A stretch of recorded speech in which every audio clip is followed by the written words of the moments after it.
नमस्कार दोस्तों, स्वागत है सभी लोगों का। आर्थिक अपराध इकाई की टीम को धन्यवाद दीजिए, पूरे बिहार के सदस्य, पूरे स्टूडेंटगण, क्योंकि आर्थिक अपराध इकाई की तरफ से बीपीएससी पदाधिकारी से दर्जनों क्वेश्चन पूछी गई है। इस क्वेश्चन में सबसे उत्तम क्वेश्चन ये है कि आर्थिक अपराध इकाई की टीम एक क्वेश्चन ये कही है कि जब क्वेश्चन सेट हो रही थी तो इसमें कितने सारे सदस्य शामिल थे और कितने सारे सदस्यों को पता थी कि क्वेश्चन सेट हो रही है बीपीएससी के अंदर, और सेट होने के बाद जिस पेन ड्राइव में क्वेश्चन दी गई थी वो क्वेश्चन कौन लेकर गया था और कलकत्ता के प्रेस तक, मतलब कितने सारे लोग इसमें शामिल थे। क्वेश्चन नंबर 1 ये है और इससे प्रति उत्तर मांगा गया है। आर्थिक अपराध इकाई के द्वारा एक प्रति उत्तर मांगा गया है कि जो जो लोग इसमें सम्मिलित थे उनके अध्यक्ष से प्रति उत्तर मांगा गया है कि अध्यक्ष जी बताएं कि कौन कौन से लोग थे जिनको क्वेश्चन सेट करने में इनकी भूमिका थी। और हिंदुस्तान पेपर के माध्यम से भी आप लोग देखे होंगे कि आर्थिक अपराध इकाई के द्वारा लगातार 12 क्वेश्चन से ज्यादा, मतलब दर्जनों क्वेश्चन से ज्यादा पूछे गए, जिसमें कहा गया था कि प्रिंटिंग प्रेस के अलावा यह बात किसको किसको पता थी कि क्वेश्चन सेट हुई है, बीपीएससी अधिकारी में कौन कौन से लोग सम्मिलित थे, और इन पदाधिकारियों को एक तरह से देखा जाए तो आईना दिखाने का कोशिश की आर्थिक अपराध इकाई ने। और आर्थिक अपराध इकाई ने एक बहुत बड़ी सुनिश्चित बातों को तौर तरीका से देखा जाए तो बीपीएससी वायरल क्वेश्चन में पूरे लोगों को धर पकड़ने की और धर दबोचने की एक प्लान बना ली है, जिसमें एसआईटी की टीम की गठन हुई है। एसआईटी की टीम की जो गठन हुई है, जिसमें यह पता चला कि पटना के 90 फीट में शुभम, सुमित, विक्की, अभिषेक, इन लोग जो थे विशाल चौरसिया के सारे बहुत ही करीबी दोस्त थे। जहां पर एक सेंटर बनाई गई थी, उस सेंटर के अंदर सेटर लोग आते थे और डील करते थे और अपनी बातों को रखते थे।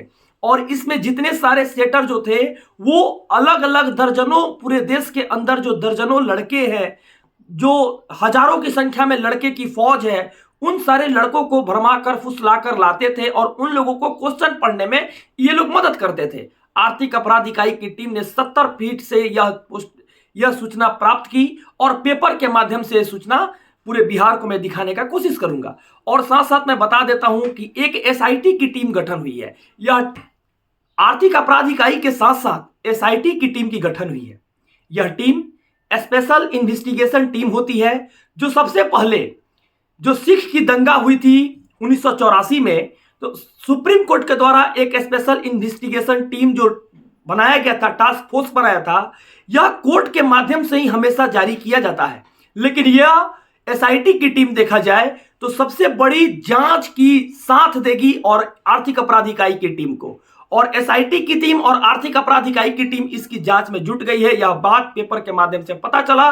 और साथ साथ मैं बता देता हूं, एसआईटी की टीम और आर्थिक अपराध इकाई की टीम अगर जुड़कर जांच करेगी तो टीआरई 1, टीआरई 2 में जो जो जगह पर क्वेश्चन खुले थे वो क्वेश्चन भी नजर आएंगे, और बहुत जल्द ही इस एग्जामिनेशन पर जो फैसला, अंतिम फैसला लिया जाएगा वो आपके सामने भी आ जाएगी। क्योंकि आर्थिक अपराध इकाई की टीम के द्वारा जब जांच की पुष्टिकरण किया गया, जो हजारीबाग के अंदर जो क्वेश्चन आउट हुआ था, उस आउट क्वेश्चन में आर्थिक अपराध इकाई की टीम के माध्यम से ही इसको रद्द कराया जा सका।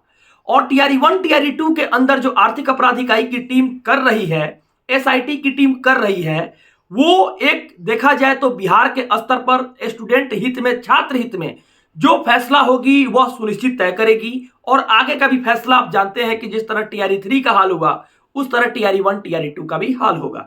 भाइयों, मैं एक आपसे बात बताना चाहता हूं कि जो शुभम, सुमित, विक्की, अभिषेक, ये लोग सेंटर मैनेज करते थे 70 फीट में, इन लोगों की तार किससे किससे जुड़ी हुई है, यह भी एक बहुत बड़ी गंभीर मुद्दा है।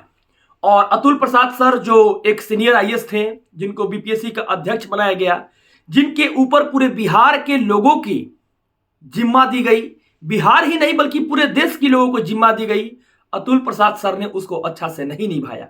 क्योंकि आप देखे होंगे कि एग्रीकल्चर बहाली का भी क्वेश्चन लीक हुआ है। यह लीक ऐसा हुआ है कि जिसको कहा नहीं जा सकता है। एक तरह से देखा जाए तो हो गया, बिहार के अंदर देखे होंगे छत से पानी लीक हो गया। लेकिन बीपीएससी से क्वेश्चन लीक होना बहुत ही निंदनीय है।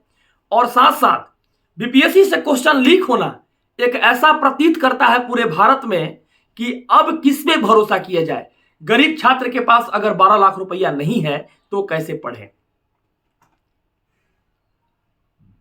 सुमित, विक्की, अभिषेक और विशाल चौरसिया, साथ साथ जितने सारे पूरे देश में इन लोगों का गैंग है, ये गैंग की पुष्टिकरण की जा रही है। और इसके पीछे जो बड़ा मछली है, आप देखे होंगे कि अमिताभ दास सर एक बहुत बड़ी बात बोले थे कि इसके पीछे एक मंत्री है, जिस मंत्री का नाम बहुत जल्द ही अमिताभ दास सर बोलेंगे, जो पूर्व आईपीएस 1994 बैच के हैं, उनकी एक पुष्टिकरण की गई थी। और साथ साथ मैं बता देता हूं सारे भाइयों को कि अब वो दिन दूर नहीं जब आप लोगों की न्याय मिलेगी और आप लोग को न्याय संगत ही परिणाम पूरे बिहार के समक्ष रखा जाएगा। और जल्द ही पेपर के माध्यम से वो खबर भी आएगी कि बीपीएससी 1 और 2 की वही हालत हुई जो बीपीएससी 3 की हुई थी।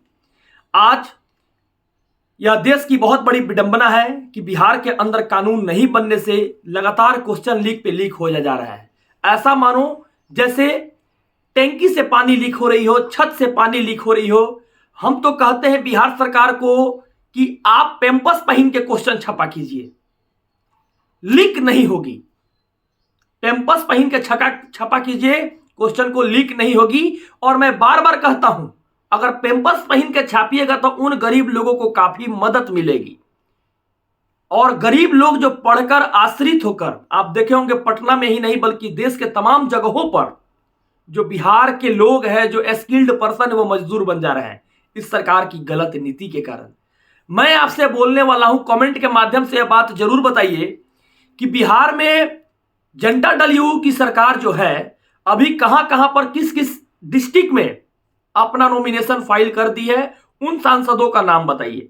अब धीरे धीरे हम लोग अपना मुहिम चलाना स्टार्ट करें, क्योंकि जनता दल यू ऐसी एक पार्टी है जो पूरे बिहार को अंदर ही अंदर खोखला कर दी है। और जनता दल यू पार्टी कभी बीजेपी में रहती है, कभी आरजेडी में जाती है, इसका कोई अस्तित्व नहीं है। और जब भी जाती है अपने दल को बदलकर, तो 1 से 2 साल तक सारे जो काम रहते हैं अस्त व्यस्त हो जाते हैं और मंत्रिमंडल का विस्तार होती है और बिहार के डेवलपमेंट में बहुत बड़ा बाधक पहुंचाती है जनता दल यू की पार्टी।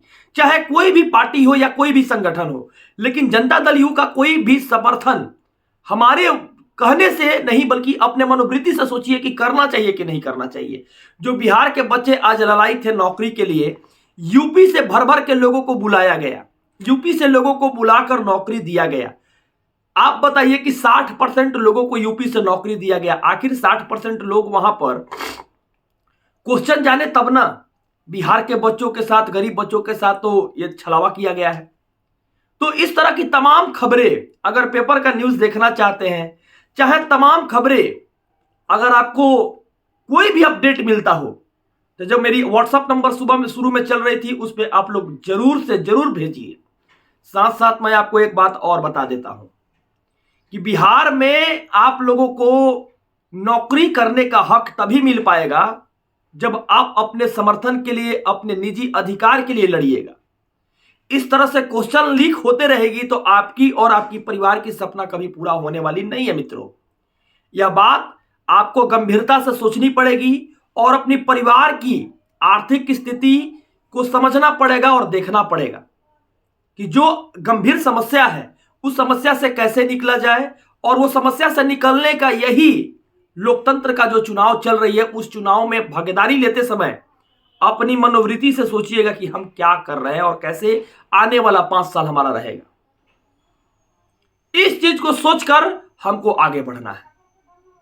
आज मैं यही कहूंगा सारे भाइयों से कि जो जो लोग सोच रहे थे, जो जो लोग त्रसित थे, ग्रसित थे कि हमारी नौकरी लग जाए, उन सारे बिहार के बहनों के द्वारा, उन सारे बिहार के भाइयों के द्वारा फोन आती है कि सर आरक्षण कोटा को पूर्ण रूप से खत्म कर दिया गया है। पता ही नहीं यूपी के लोगों को आरक्षण दिया गया है बिहार में। यह बहुत बड़ी विडंबना है हमारे बिहार के लिए कि बिहार के भाइयों को विकलांग कोटा में नौकरी नहीं मिला, बिहार के भाइयों को एज रिलैक्सेशन नहीं मिला, बिहार के बहनों को सुनिश्चित जगह नहीं मिला नौकरी में। उन सारे लोगों के साथ छलावा किया गया और क्वेश्चन आउट करके उन हजार हजार लोगों को नौकरी दिया गया। और उन बड़े मछली के पीछे जल्द ही आर्थिक अपराध इकाई की टीम पहुंचेगी और एसआईटी की टीम पहुंचेगी। ये दिन दूर नहीं है, बल्कि बहुत जल्द यह घटना आपके सामने क्रमिक रूप से घटेगी और आप लोग देखिएगा भी।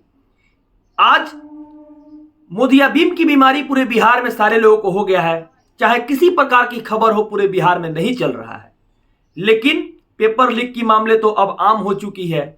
बिहार के देखा जाए तो केवल शिक्षक बहाली का क्वेश्चन ही लीक नहीं हुआ है, बल्कि यूपी में देखे होंगे पुलिस बहाली के क्वेश्चन लीक हुई, बिहार का विधानसभा का जो एग्जामिनेशन हुआ वो रद्द हुआ, बिहार पुलिस की एग्जामिनेशन रद्द हुई। तो बात इतना ही नहीं बनता है, बात बहुत आगे तक जाएगी। लेकिन इस क्रमबद्धता को, इस दृष्टिपटल को हम और आप मिलकर कैसे सुधारें, इस पर आपका निर्णय क्या होगी, कमेंट के माध्यम से अपनी बातों को जरूर लिखें। और आप देखते हैं न्यूज को तो लाइक करें, अगर आप सब्सक्राइब कर दिए हो तो। अगर जो लोग सब्सक्राइब नहीं किया तो सब्सक्राइब करना अति आवश्यक है, क्योंकि 70 से 75% लोग ऐसे हैं जो सब्सक्राइब अभी तक नहीं किए हैं। और आप लोग चैनल का हिस्सा बनिए, परिवार का हिस्सा बनिए और अपना भी दायित्व निभाने का कोशिश कीजिए, ताकि हम लोग मिलकर इस बिहार को समृद्ध बना सके। धन्यवाद। जय हिंद, जय भारत।